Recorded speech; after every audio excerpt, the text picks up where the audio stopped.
All right, everybody, what's going on? This is the live batch call where I talk to you guys about how to use batch TV. And I also am working with the Powerhouse group right now, talking to them about doing deals. And my people here told me that a lot of them haven't done deals, and that's great. That's great. If you haven't done deals, that's why you're here. You're here to learn. You're here to take action. So for those of you that are new, that don't have batch leads, you need to try it out. It's literally awesome. It's a 7-day trial for free. And I can put the link in here for everyone here that's watching it live.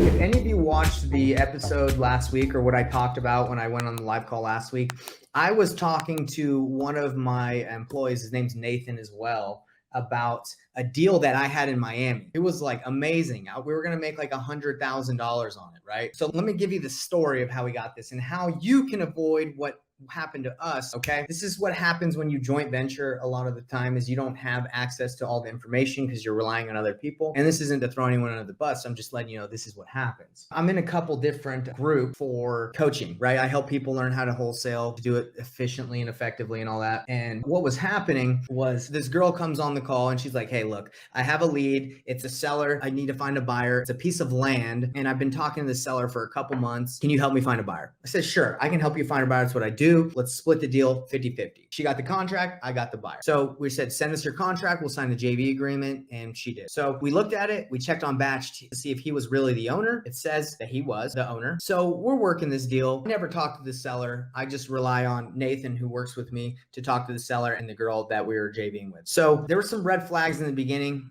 The guy was selling it like a super deep discount.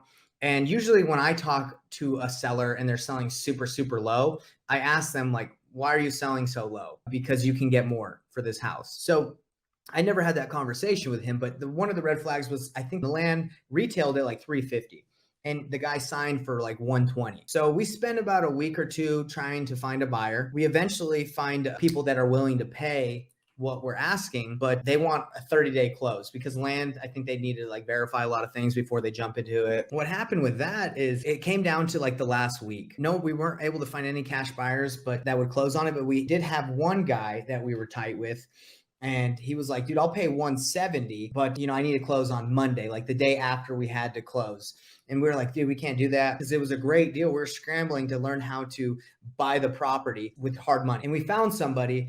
But there were just some red flags because we had called the seller and we were like, hey, look, can you give us a little bit more time so we can close and get our funds ready? And he started like ghosting us, right? And I don't know what his angle was, but he like stopped responding like 2 days before the close date. And I was like, guys, this is kind of weird. Like this guy's been wanting to sell quick and now like we're getting close to the close date, he won't even respond, and we're trying to like close, like get the money ready. So when you feel like there's something wrong in your gut, there probably usually is, and I was like, Nathan, can she double check that she's talking to the right guy? This just sounds fishy. And what had happened is this guy, the seller who had signed in the guy's name, for some reason, she got his number. She called one of the numbers and this guy was like, yeah, I'm Steven. And he talked to her. He signed the agreement in Steven's name and everything. And she had been dealing with the wrong guy the whole time. Like it's just a scammer. And I think what he was trying to do is just have someone just send him money. I don't know what his angle was, how he thought he was going to get money, because you're not going to get paid anything. We found out that was the deal because he wasn't responding. And I was like, man, this isn't making sense. So that's what happened. And after researching who the owner was, we found out this guy was an attorney and owned multiple properties. So I'm not saying all this to scare all of you, but you can use batch leads to find out who's the owner. You can use the data to find out more information. Maybe you can quiz them on it, like how old's the property? Or how long have you owned it? Questions that only the owner would really know, that Batch has, and maybe he might know it too. Maybe the scammer's got Batch Leads account, who knows? But what you got to do is verify. And if something feels off, it usually is. Apparently, after we called the real guy, the girl that we were working with called the real guy, he said, yeah, this has been happening a lot. This guy's been trying to scam on people on a lot of his properties. But to avoid this, everyone, make sure when you're talking to sellers, if you feel like something's off, they don't know a lot about the property or something's wrong, or you're not talking to the person, bump that, like forget that, right? Call it out. So anyway, that's the exciting portion, man. I thought I was going to make like 100K last week and it was a dud.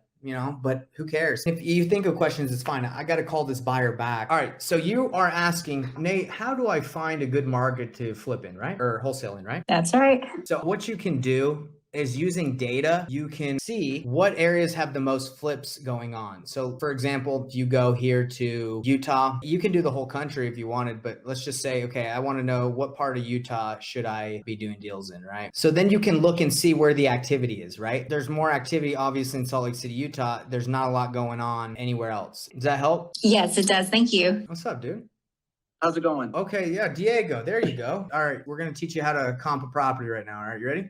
Sweet, let's do it. I love it. So here's the property. It says that he bought it for $28,000, which he told me he did. It says that the estimated value is $168,000. So if we wanted to do like a quick way, you can go to comparables, and this is the property. It says the guy's in pre-foreclosure. So Batch is like, yes, he's in pre-foreclosure. The property has liens. Yes, it does. Is he in bankruptcy? Yes, this guy's pretty much every indicator that there's distress here. So what you do here is you look around and you say, okay, what properties have sold or are active in this area that are within 20% within the last year? So we look here, and this is our property right here. This house is a 2-1, sold for $225. And yeah, so there's a comp, right? $225. But the thing is, the problem is the comp was sold last year. It says sold date 7. So we all know that the market has changed a little bit over the last couple of months. So that's probably not what it's worth now. So you can go over here. You can see some comps. I think this house is like worth 140 from what I've seen. Do you go over main roads when you do your comps, or do you stay within that little bracket, or where are you based that in? I try to, with the data that I have available to me, I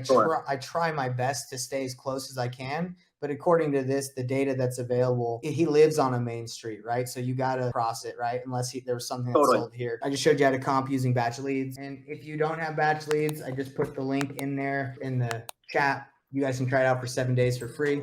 Totally worth it. I use it all the time. Have a good one. Hope to see you again. Later, everybody.